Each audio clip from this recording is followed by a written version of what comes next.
समझ में आया? पहला, मुस्कुराना सीखेंगे। भूल गए हैं लोग मुस्कुराना। मुस्कुराहट आती भी है तो आर्टिफिशियल आती है। आजकल सबके हाथ में मोबाइल फोन है, पिक लेते हैं तो क्या बोलते हैं? Smile please. उनको याद दिलाते हैं कि प्लीज स्माइल कीजिए। स्माइल करेंगे तो फोटो अच्छी आएगी, तस्वीर अच्छी आएगी। अगर एक स्माइल से मेरी फोटो सुंदर खूबसूरत आ सकती है तो मुस्कुराने की आदत मेरी जिंदगी को भी तो खूबसूरत बना सकती है ना। तो बात बात में मूड ऑफ करना, बात बात में इरिटेट हो जाना, नुक्स नखरे दिखाना, रोना रूठना, ये हमारी खुशी पर भारी पड़ता है। इन आदतों से हम जल्दी से जल्दी मुक्त होंगे। ये संस्कार बड़े खराब है जो खुश नसीबी को हमारे पास आने नहीं देते। जितना हम खुश रहने की आदत डालेंगे और दूसरों को खुश रखेंगे, उतना ही खुश नसीब बनेंगे। अगर खुश नसीब बनना है तो मुस्कुराना सीखो दिल से। मेडिकल साइंस कहती है कि जब बेबी बोर्न होता है तो 5-6 महीने तक वो दिन में 300 बार 24 घंटे में मुस्कुराता है, और जब वो मुस्कुराता है तब उसके ब्रेन का इंप्रूवमेंट होता है, उसका ब्रेन डेवलप होता है। हमें भारत के 3 नंबर के ब्रेन स्पेशलिस्ट डॉक्टर मिले दिल्ली में, तो हम उनसे डिस्कशन कर रहे थे कि भाई जी जो पानी चार्ज करके पिलवाते हैं या जो स्वमान का अभ्यास कराते हैं उससे बहुत सारे प्रॉब्लम्स सोल्व हो रही है, फिजिकली भी और दूसरी तरह, चाहे वो कारोबार से रिलेटेड हो, रिलेशन से रिलेटेड हो, वो सब ठीक हो रही है। क्या काम हो रहा है? क्योंकि वो ब्रेन के 3 नंबर के भारत के स्पेशलिस्ट हैं, पूरे भारत में 3 नंबर है उनका, और थोड़ा ज्ञान के संपर्क में भी हैं। उनके फादर मदर तो पूरा ज्ञान में हैं। तो उन्होंने बताया कि ये पूरा पावर हाउस है और यहाँ से बहुत सारी वायर पूरी बॉडी में जा रही है। अगर हम वो टेंशन में रहते हैं, रूठे, नाराज, रोना धोना, अवगुणी दृष्टि, दोष देखना, नेगेटिव, तो हमारे पूरे बॉडी में जो वायर्स जा रहे हैं यहाँ से, उनमें करंट जाना धीरे धीरे बंद हो जाता है, कम जाता है। कभी कभी शॉर्ट सर्किट भी हो जाता है, और जब शॉर्ट सर्किट होता है तो कोई ना कोई ऑर्गन्स फेल हो जाता है, जैसे पैरालाइज होना, डेड हो जाना, नमनेस आ जाना, इस प्रकार की चीजें हो जाती है। और रिसर्च ये कहती है कि जितना हम पॉजिटिव रहते हैं, जितना हम खुश रहते हैं, उतना यहाँ पर करंट तेजी से फैलती है हमारे शरीर में। तो उन्होंने एक पेशेंट पर प्रयोग किया दिल्ली में, जिसमें हमारे मोहित गुप्ता डॉक्टर भी थे दिल्ली के।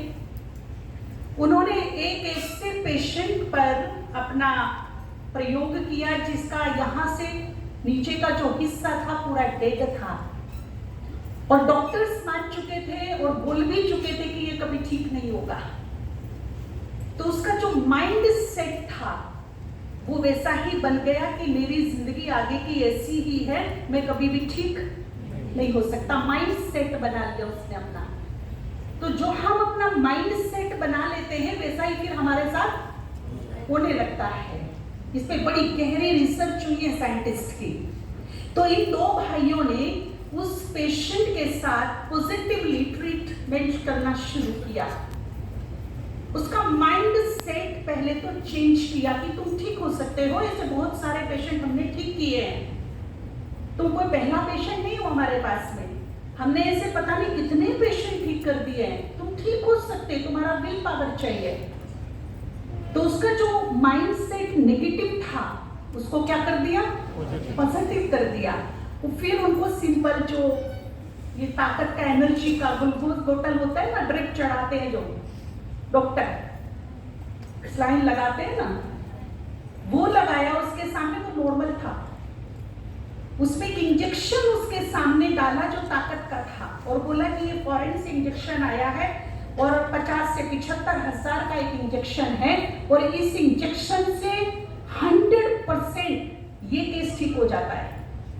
बिलीफ सिस्टम उसका ऐसा स्ट्रॉन्ग कर दिया कि जब वो उस बोतल में इंजेक्शन को देखे, वहां 75,000 का इंजेक्शन फॉरेन से आया, जबकि वो 15 रुपए का था, लेकिन उसका माइंड सेट ठीक करना था। और खुशी की बात यह है कि जिसे व्हील चेयर पे लाया गया था, कुछ ही दिनों में वो अपने पैरों से चलकर अपने घर गया। मुस्कुराना जरूरी है मेरे लिए, मेरे परिवार के लिए। खुश रहना और पॉजिटिव रहना जरूरी है कि नहीं है? और बाबा की भी अंतिम इच्छा क्या थी?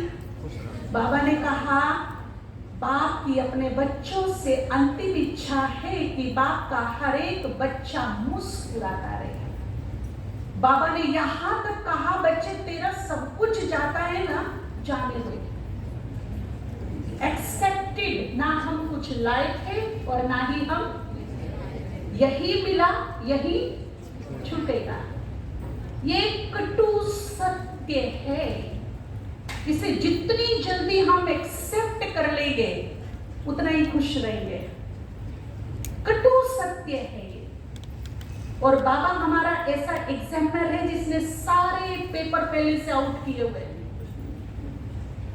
और पेपर मेरे सामने आउट हैं, उसके बाद भी मैं फेल हो जाऊं तो फिर मैं कैसा स्टूडेंट हूं, कैसा हूं? मेरे सामने पूरा पेपर आउट है, फिर फेल हो गई। तो बाबा ने कहा, बच्चे इन आंखों से जो कुछ देखते हो, इस शरीर के सहित सब कुछ क्या होगा? सब कुछ क्या हो जाएगा? एक दिन नाश, छूटेगा, छूटेगा। और ये सच्चाई है, ये अंतिम सत्य है। फिर भी हम स्वीकार नहीं करते सत्य को, छूटेगा। तो बाबा ने कहा, तेरा सब कुछ जाता हो तो जाने दे, इवन तेरे प्राण भी जाते हो तो जाने दे, पर एक चीज को अंतिम श्वास तक मत जाने दे। वो क्या है? खुशी मत जाने दे। खुशी गई, खुश नसीबी गई। इसीलिए खुशी को पकड़ के रख, ऐसा माहौल क्रिएट करें हम अपने आसपास कि हमारे ओरे में जो भी आए वो मुस्कुराए, वो टेंशन भूल जाए, तनाव से बाहर निकले, उसके चेहरे पे एक सुंदर मुस्कुराहट आ जाए। ऐसा वाइब्रेशंस हम बनाएंगे अपने चारों तरफ। अब इस दुनिया में दो प्रकार के लोग हैं। सेल्फ रियलाइजेशन करेंगे हम, खुद का खुद पर चिंतन करेंगे कि मैं कहां हूं। दो तरह के लोग, दो तरह के ग्रह नक्षत्र होते हैं, पॉजिटिव एक नेगेटिव। बाबा कहते हैं, बच्चे तुम्हारे माथे पर अब कौन सी दशा बैठ रही है? कौन सी दशा? जा कौन सी रही है? एक का जाना अच्छा लग रहा है, एक का। ऐसे दो प्रकार के लोग होते हैं, किसी का जाना अच्छा लगता है और किसी का मैं कहां हूं। चेक, गहन चिंतन। दूसरों को बहुत देख लिया मैंने, लेकिन अब मैं खुद को देखूंगी, खुद के अंदर झांक कर देखो कि मैं कहां हूं। मेरे आने से खुशी मिलती है या मेरे जाने से खुशी मिलती है? मैं कहां हूं? अगर मेरे आने से खुशी मिलती है तो अपने लिए ताली बजाएंगे, और यदि मेरे आने से खुशी खत्म होती है तो अपने में सुधार करेंगे। सेकंड सेंटेंस भी तो सुन लेते हैं। अगर मेरे आने से क्या मिलता है? खुशी। दूसरों की खुशी खत्म हो जाती, माहौल भारी हो जाता है, सफोकेशन हो जाती है, और वो मनी बन जाते, कब जाएंगे बाबा, कब जाएंगे। और जब जाते हैं तो हाँ चले गए। तो किसके जाने से खुशी और किसके कहाँ हूं मैं। घर में कुछ पापा लोग ऐसे होते हैं, पापा भी होते हैं, मम्मा भी होती, पर पापा चाहते हैं उसे बिल्कुल हिटलर। जैसे ही पापा का घर आने में टाइम फिक्स होता है, इस टाइम आएगा, बच्चे ना अपने अपने बिलों में दुबक जाते जाके, क्योंकि उनके मुंह से धुआं ही निकलता है। तुम ऐसा, तुमने ये नहीं किया, तुमने वो नहीं किया, डांट के बिना बात ही नहीं करेंगे। एक ऐसा भय, एक ऐसा माहौल उनके अंदर क्रिएट कर देते हैं कि उनसे दूर भागते हैं। और जब पापा के जाने का टाइम होता है तब वो अपने बिलों से बाहर निकल के खुश हो रहा, आ गया। एक ने तो हद कर दी, एक के घर में हम गए तो अपने पापा को बोलता है पापी गया। तो बड़ा आश्चर्य लगा, किसको बोल रहे हो? बोला वो मेरा पापा है ना, शनि राहु से कम नहीं है। तो देखिए, बच्चे को बाप के आने की खुशी है या उसके जाने की खुशी? कब रिलैक्स रहता है वो? आज मुझे सोने से पहले चेक करना है ईमानदारी से, मेरे आने से लोगों को, मेरे परिवार को, मेरे रिलेटिव्स को, सगे संबंधियों को, पड़ोसियों को खुशी मिलती है, या वो फिर जाने की वेट करते हैं, जाने का इंतजार कर कब जाएंगे। बाबा आता है तो हमको कैसा लगता था? बाबा के आने की क्या मिलती थी और उसके जाने से क्या होता था? तो हम किसके बच्चे हैं? तो हमें भी कैसा बनना है? जहां हम जाएं खुशनुमा माहौल बना दें। अगर भारी माहौल भी है, दुख वाला माहौल भी है, वहां भी पीसफुल वाइब्रेशन, खुशी के। इस मामले में हमारी प्रकाशमणि दादी जी नंबर 1 थे। वीरान जगह भी यदि वो खड़ी हो जाए, वहां भी खुशियों की बहार आ जाती थी। सिर्फ उसकी उपस्थिति ही खुशियां ला देती थी। वो 10,000 की सभा में चली जाए, 10,000 में एक व्यक्ति ऐसा ना हो जिसको मुस्कुराहट ना आए चेहरे पर, उनके जाते ही खुशियों की बहार। तो ऐसा मेरा व्यक्तित्व हो, मैं जहां खड़ी हो जाऊं वहां शांति और खुशी के वाइब्रेशंस फैलने लगे, तो मैं फिर परमात्मा बच्चा हूं। चेक करेंगे आज सभी, और चेक करके क्या करेंगे? अगर पॉजिटिव नहीं है तो क्या करेंगे? हम चेक करेंगे ऐसी कौन सी बात है, कौन सी आदत है, कौन सा संस्कार है जो मेरे आने से लोगों को तकलीफ होती है। और उस आदत को, संस्कार को, उस बात को हम क्या करेंगे? ठीक करेंगे। देखिए, कोई भी बात, कोई भी आदत, कोई भी संस्कार, आप सोचो एक दिन में, 1 घंटे में ठीक हो जाएगा? नहीं। ना तो कोई आदत, कोई संस्कार 1 दिन में बनता है और ना ही 1 दिन में। लेकिन मेरा कोशिश होना चाहिए 3 मंथ्स में कम से कम 30% में ठीक करूं, और आने वाले 6 मंथ में कितना हो जाए? 60, और 9 मंथ में कितना हो जाए? और अगर मैंने 75+ ले लिया तो मैं फर्स्ट डिवीजन में हूं। फिर मैं कहां हूं? First division. बहुत सम्मानीय डिग्री है मेरी वो। तो इस भट्टी में भाई जी ने कहा था, संकल्प करेंगे, कुछ ना कुछ चेंज करके जाएंगे, कुछ ना कुछ हम परिवर्तन करेंगे। अब समय का डिमांड है, परिवर्तन करो, चलाओ नहीं, परिवर्तन चाहिए समय को भी, टाइम को भी। और यदि मैंने टाइम रहते खुद में चेंज नहीं किया, फिर समय चेंज करेगा। और आपको मैं बताऊं, 2 शिक्षक होते हैं संसार में हमारे, एक समय, एक वक्त। एक हमारे शिक्षक और एक समय, वक्त। तो हमारे शिक्षक क्या करते हैं? पहले पढ़ाएंगे, समझाएंगे, सिखाएंगे, पीछे क्या लेंगे? परीक्षा। और टाइम क्या करेगा, पहले परीक्षा लेगा और पीछे टफ तरीके से सिखाएगा। तो मुझे परम शिक्षक की सीख से ही सीख जाना चाहिए ना, तो बहुत मीठे तरीके से सिखा रहा है, या मुझे समय के हाथों हार्ड पनिश लेकर के सीखना है, क्या करना है? चेंज। एक केवल मुझे क्या करना, हम चेंज को ना बहुत मुश्किल समझते कि ये काम बहुत मुश्किल है। जब तक मेरा माइंड सेट यहाँ से ठीक नहीं होगा कि ये मुश्किल नहीं है, ये बहुत इजी है, मैं कर सकती हूँ, मेरे लिए कुछ भी इम्पॉसिबल नहीं है, जब मेरा माइंड सेट ये तैयार हो जाएगा, उस दिन जीवन में फटाफट परिवर्तन होगा। और मुझे करना क्या है, केवल एक दृढ़ संकल्प सच्चे हृदय से करना है। मुझे ये बात ठीक करनी है, मुझे अपना गुस्सा कंट्रोल करना है, आने वाले 3 महीने में कम से कम 30% ठीक करना है। जब मेरा एक दृढ़ संकल्प होगा, स्व इच्छा से होगा, बाबा के सामने होगा, तो बस मेरा पहला कदम उठ गया। और फिर 1000 मदद के कदम किससे मिलेंगे? काम कैसे बन जाएगा? बस ये एक दृढ़ संकल्प ही हम नहीं कर पाते, और इस कारण मुझे जो मदद ऊपर वाले की मिलनी चाहिए वो मुझे नहीं मिल पाती, और चेंजेस हो नहीं पाते। आज अगर एक फार्मूले को मैंने समझ लिया, तो मेरी खुशी को कोई भी गायब नहीं कर सकता संसार में। उस फार्मूले को मुझे समझना है।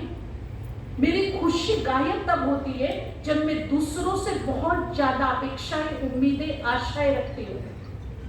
ये मुझे प्यार दे, सम्मान दे, ये मुझे पूछे, मान दे, मुझे आगे रखे, मेरी बात माने। और जब इनमें से कुछ नहीं होता तो मूड खराब होता है, नाराजगी आती है, खुशी गायब हो जाती है, परेशानी पैदा हो जाती है।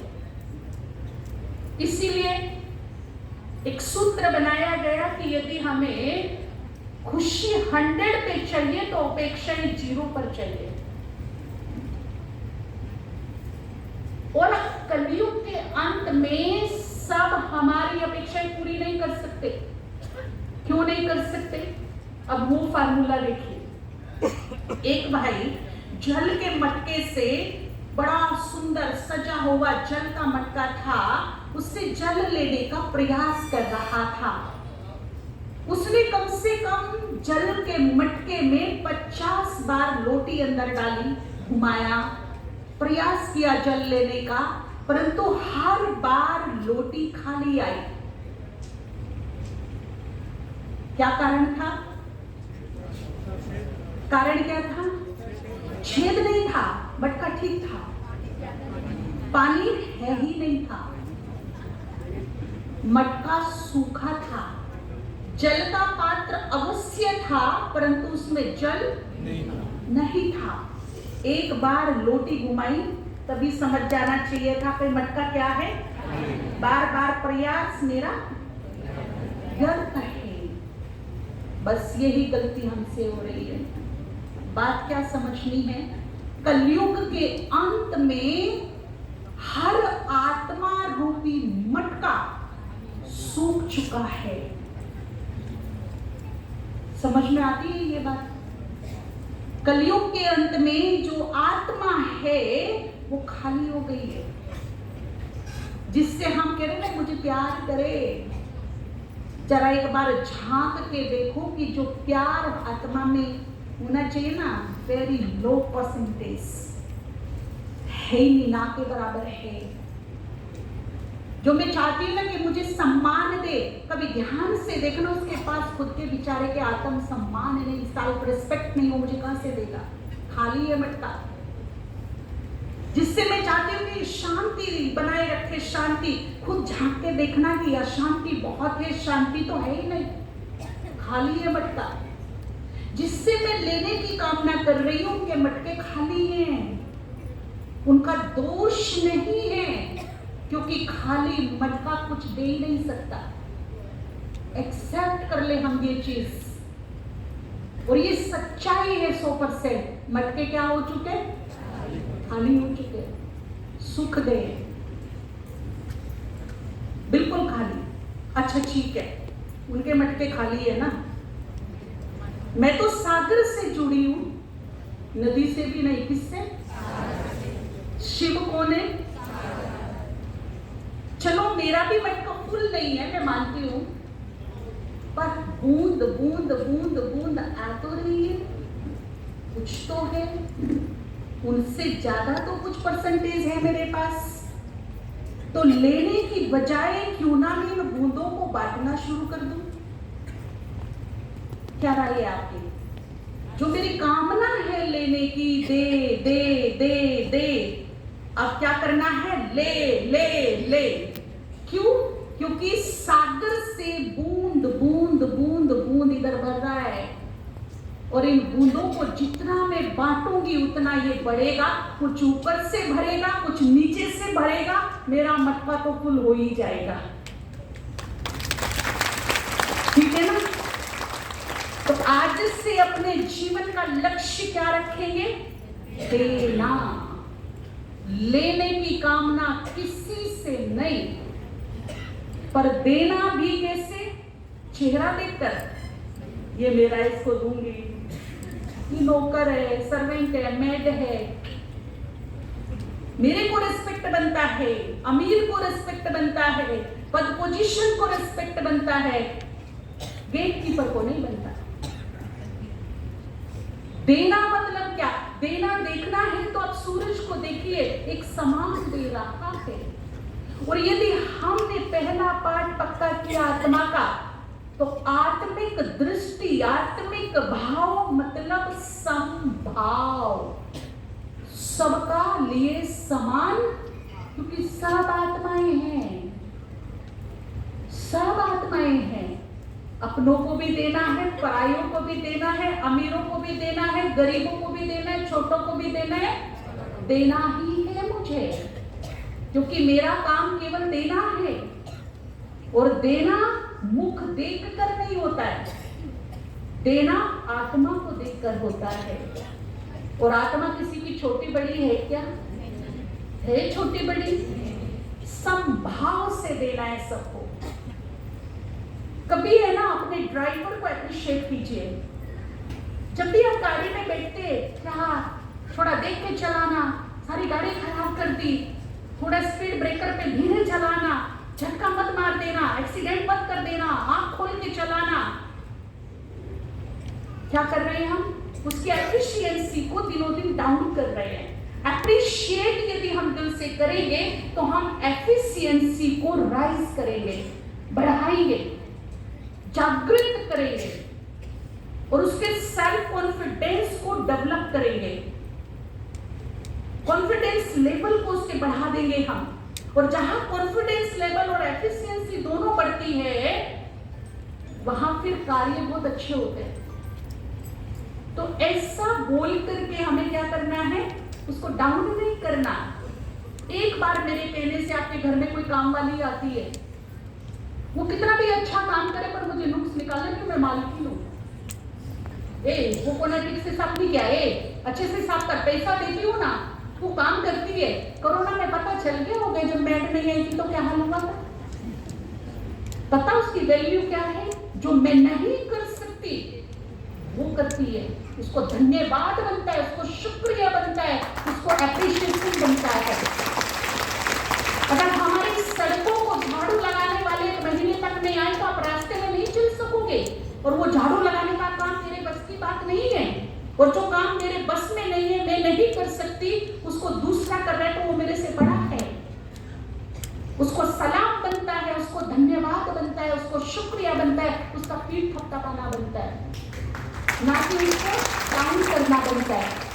ये छोटी छोटी सी आदतें, ये छोटी छोटी सी बातें मेरे चारों तरफ खुशी का माहौल रखेंगी, और मैं फ्री पॉकेट में उनसे दुआएं लेती जाऊंगी।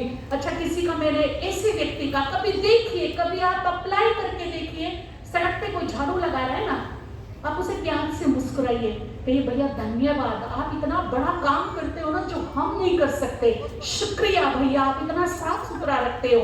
और फिर ना साक्षी होके उसका चेहरा देखना, उसके चेहरे पे जो एक आत्मविश्वास आएगा, मैं भी कुछ हूँ, जो ये भाव आएगा, जो एक मुस्कुराहट आएगी, वो मेरी सच्ची कमाई होगी, इससे मेरा मटका भरेगा, इससे भरेगा मेरा मटका।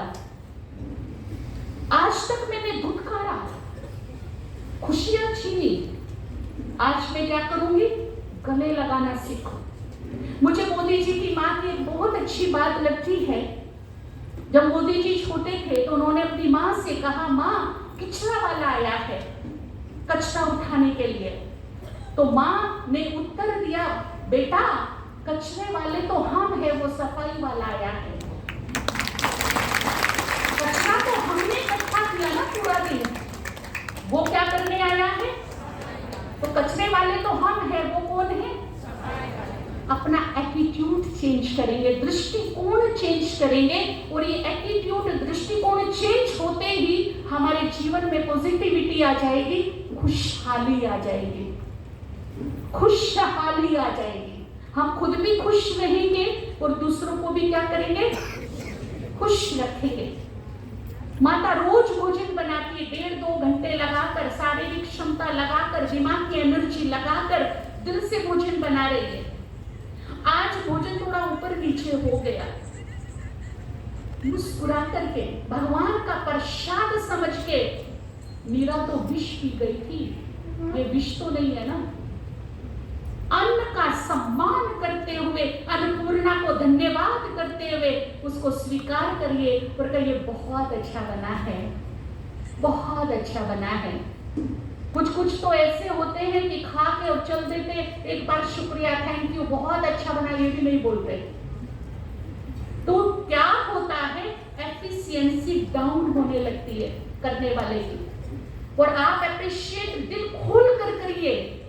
शाम को देखिए कितना फर्स्ट क्लास भोजन मिलेगा आपको।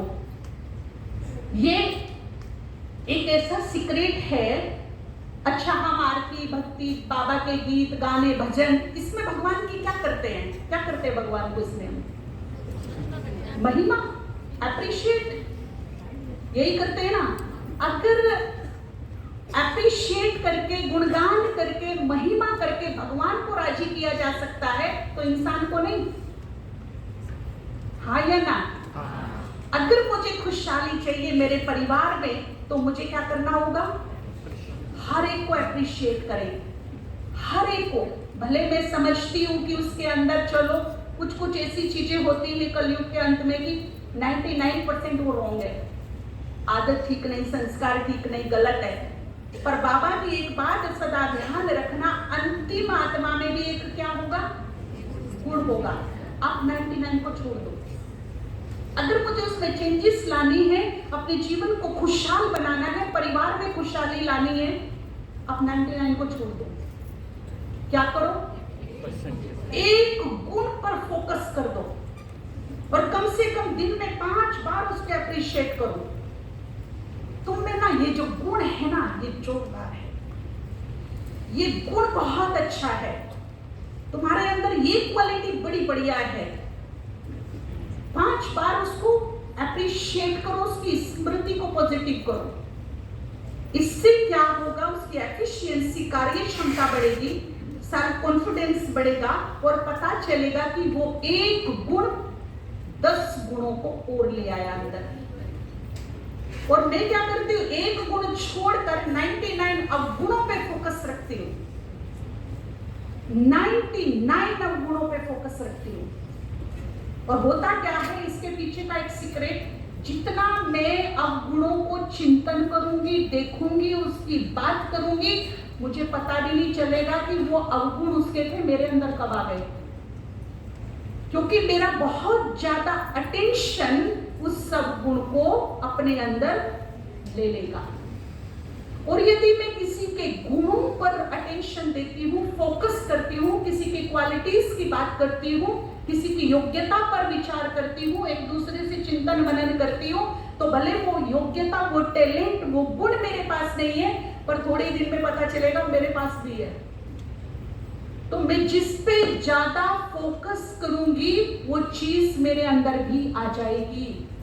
एक माता मुझे सुना रही थी कि मैं अपने बच्चे को बहुत बोलती तो बहुत मोबाइल देखता है, बहुत मोबाइल देखता है, बहुत मोबाइल देखता है, और मुझे मोबाइल में बिल्कुल इंटरेस्ट नहीं था। परंतु 6-8 महीने के बाद बोली मैं भी YouTube पे चिपकी रहती हूँ आजकल। उसने जिस चीज पर अधिक फोकस किया वो अब तो उसका बन गया। अब वो भी मोबाइल नहीं छोड़ती है, मोबाइल ही नहीं छोड़ती वो अब। अच्छा, हमें शिक्षा देनी है मान लीजिए परिवार में, तो कैसे देंगे? क्या बाबा ने हमारी कमियां हमारे अवगुण नहीं निकाले? और जिस दिन बाबा खास मुरली चलाता है कमी कमजोरियों पर, उस दिन हम क्या कहते हैं? आज मुरली इतनी बढ़िया थी कि बात मत पूछो। आज की मुरली तो मैंने नोट करके रख ली, जीवन को बदलने वाली मुरली है। कभी हमें बुरी लगती है वो मुरली, जबकि कमी कमजोरियों पर वार किया है बाबा ने उस दिन हमारी, लेकिन वो हमें क्या लगती है? बाबा ने शिक्षा कैसे दी? शुभ भाव से, सम्मान से, प्यार से। पहले हमें अप्रिशिएट किया, मेरे नूरे रतन, मेरे सिर के ताज, मेरे राजे बच्चे, विश्व के बादशाह बच्चे, लकीएस्ट बच्चे, रिचेस्ट बच्चे। और फिर धीरे से क्या बोला? इसे इतना सा ठीक कर लो तो और अच्छे, इसे इतना सा ठीक कर लो तो और अच्छे।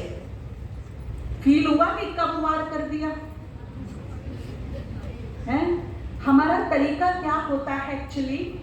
हम शिक्षाओं को टॉन्ट में, कमेंट में, इरिटेट में, क्रोध में देते,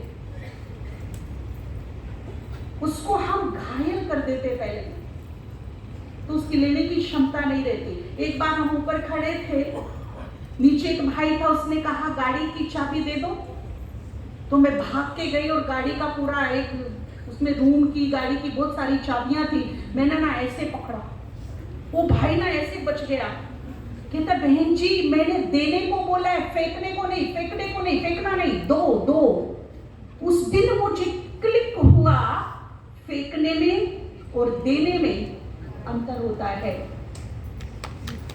होता है ना? होता है। जब मैं कोई चीज फेंकूंगी ऐसे, तो आप क्या करोगे? आप क्या करोगे? आपका एक्सप्रेशन क्या होगा? बचेंगे, उस चीज से बचेंगे ना। लेकिन जब मैं आपको ऐसे दूंगी तो आप कैच करोगे, राइट?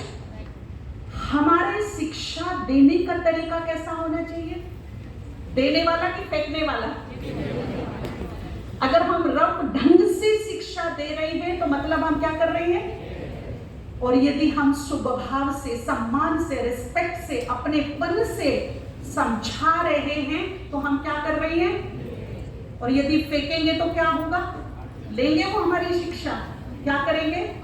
बचेंगे। इनका यही काम है, बोलती रहती है, इसका काम ही है, छोड़ो ना, माइंड पे मत लो, साइड हो जाओ, हट जाओ, बाहर चले जाओ। क्या कर रही है वो? बच रहे हैं। लेकिन जब मैं रिस्पेक्ट से बात करूंगी, अपनेपन से, सम्मान से, उसके सम्मान को ध्यान में रखते हुए कि उसके सम्मान को ठेस ना पहुंचे, जब मैं इस तरह से बात करूंगी तो वो दोनों हाथ फैला के क्या करेंगे? कैच, दो दो दो, अच्छा लग रहा है, वो फिर लेंगे। तो हमें अपना तरीका क्या करना पड़ेगा? क्या करना पड़ेगा? चेंज करना पड़ेगा। तो हमारे आसपास का माहौल क्या बन जाएगा जी? खुशनुमा। हम मुस्कुराना सीख जाएंगे और दूसरों को भी क्या देंगे?